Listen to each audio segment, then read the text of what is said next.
தங்க புத்தர் சிலையின் கதை. ஒரு மிக சிறந்த புத்தர் கதையின் வாயிலாக நம்மளுடைய திறமைய எப்படி மேம்படுத்தணும் அப்படின்னு இந்த புக்ல ஆசிரியர் சொல்றாரு.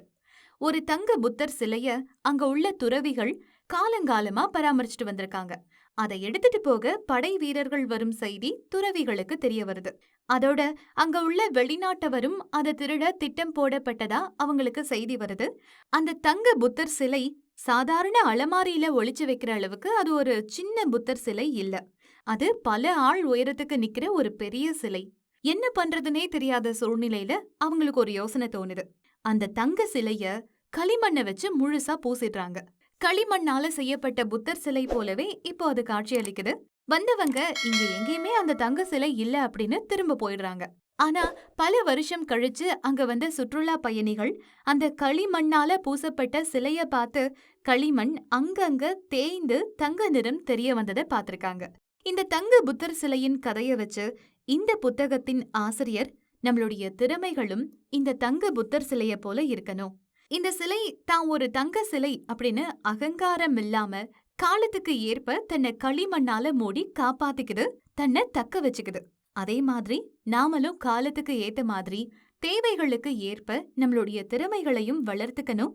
கிடைத்த திறமையோட அகங்காரம் இல்லாம மேலும் மேலும் நிறைய கத்துக்கணும். திறமைகளை வளர்க்க வளர்க்க நம்மளை பத்தி ஒரு புரிதலும் ஒரு தெளிவும் நமக்கு கிடைக்கும். திறமைகளை புத்தகம் கொண்டும் தனக்கான வழிகாட்டியாளர்களை பின்தொடர்ந்து அவங்க கிட்ட இருந்து நிறைய கத்துக்கிட்டு நம்மளுடைய திறமைகளை பயிற்சியின் மூலமா வளர்த்துக்கிட்டே போகணும் அப்படின்னு ஆசிரியர் சொல்றாரு. அகங்காரம் இல்லாத திறமைதான் நம்மளை என்னைக்குமே உயரத்துக்கு கொண்டு போகும். ஹீரோவாக மாறுவதற்கான 5 வழிகள். நமக்கு தினமும் இருந்துகிட்டே இருக்கிற வாய்ப்புகளை நாம சரிவர கவனிக்கிறது இல்ல அப்படின்னு சொல்றாரு. எல்லா வாய்ப்புகள்லையும் நாம பாதிப்படைகிறோம். பாதிப்புல இருந்து ஹீரோவா மாறும் எளிய வழிமுறைகளை அவரு முன்வைக்கிறாரு. இதுல இருந்து எல்லாரும் தனக்கான தினசரி பாதிப்புல இருந்து விலக்கி வாய்ப்புகளை சரிவர பயன்படுத்தி வாழ்க்கையில உணர முடியும் அப்படிங்கறத கற்று உணரலாம்.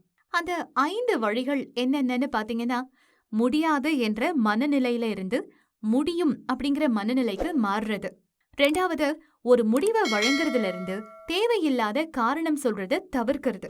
3வது, கடந்த காலத்துல இருந்து பிரகாசமான எதிர்காலத்தை உருவாக்குறது.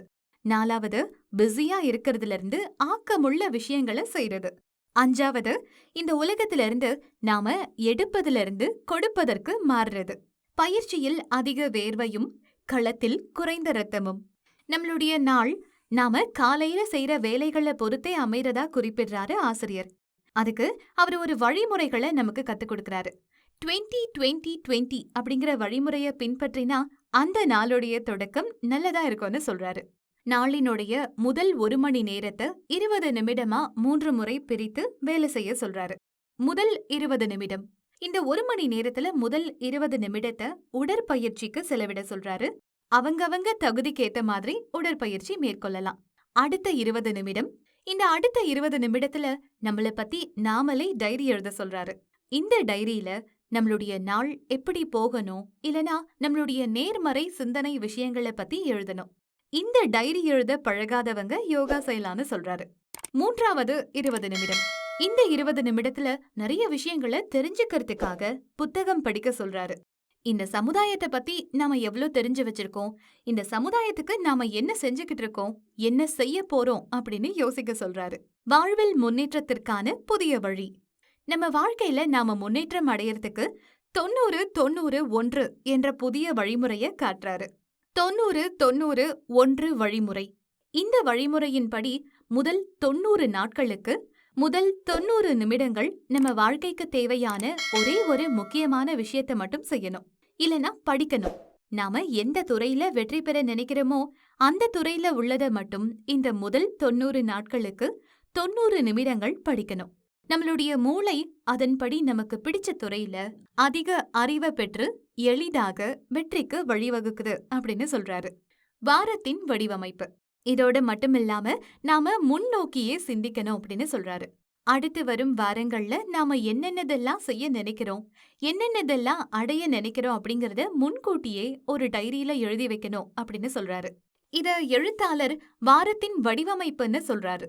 இதனால அந்த முழு வாரமும் நம் அறிவில்தான் இயங்கும். ஈஸியா நமக்கு என்ன வேணுமோ அதை நோக்கியே வாழ்க்கையில நகர்வோம் அப்படின்னு தெளிவா சொல்றாரு. சிறிய விஷயங்களே பெரிய விஷயங்கள் ஆகும். பல நேரங்கள்ல நாம பெரிய விஷயங்கள் தான் தாக்கத்தை ஏற்படுத்துது அப்படின்னு தப்பா புரிஞ்சுக்கிறோம். அதுக்கு ஆசிரியர் எடுத்துக்காட்டா சோப்பு நிறுவனத்துடைய நிறுவனர் சொன்ன ஒரு சிறிய வரிகளை மேற்கோள் காட்டுறாரு. சிறிய விஷயம் தாக்கம் ஏற்படுத்தாது என்றால் கொசுக்களோடு நீங்கள் ஒரு நாள் தூங்கி பாருங்கள் அப்படின்னு சொல்றாரு. இப்படி ஒரு சிறிய விஷயம் பெரும் பொருளை மாற்றும் திறன் கொண்டவை அப்படின்னு சொல்றாரு. உங்களுடைய மனம் மாறுவதற்கு ஒரு சிறிய விஷயம் போதுமானது. வெளியில நிம்மதியா கொஞ்ச தூரம் நடந்துட்டு வந்தா மனம் மாறும் மனநிலைய நீங்க உணர்ந்திருப்பீங்க. அந்த மாதிரி தான் இதுவும். உங்களுக்கு நேரம் கிடைக்கும் போதெல்லாம் உங்க நண்பர்களோட உரையாடுங்க, குடும்பத்தோட பேசுங்க. இந்த சின்ன விஷயம்தான் உங்களை நல்ல மனிதனாகவும் வெற்றியாளருக்கான எண்ணங்களையும் கொடுக்கும்னு சொல்றாரு. வாழ்க்கையின் பார்வையை மாற்றும் 5 வழிகள். இந்த புக்குடைய ஆசிரியர் ராபின் சர்மா தான் கற்றுணர்ந்த 5 வாழ்க்கையுடைய பார்வைகளை சொல்றாரு. இதனால நீங்க உங்க பார்வைகளை மாற்றக்கூடும், அதனால வாழ்க்கை மேம்படும் அப்படின்னு சொல்றாரு.